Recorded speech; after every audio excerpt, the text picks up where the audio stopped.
How to share Google Calendar. Welcome and let's get right into this tutorial.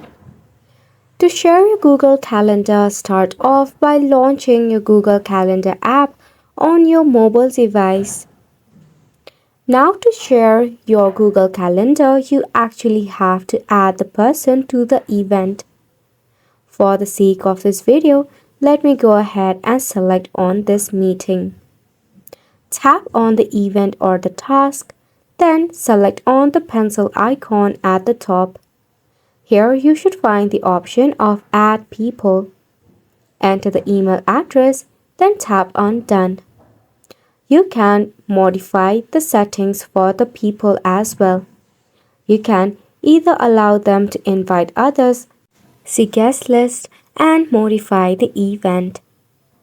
After you have sent on the invitation, the person will receive it via their email. In order to join the Google Calendar, all they have to do is simply click on the link as an acceptance. After that, you'll be able to successfully share your Google Calendar with your friends or your colleagues. And it's a wrap for the video as well. Thank you so much for tuning in.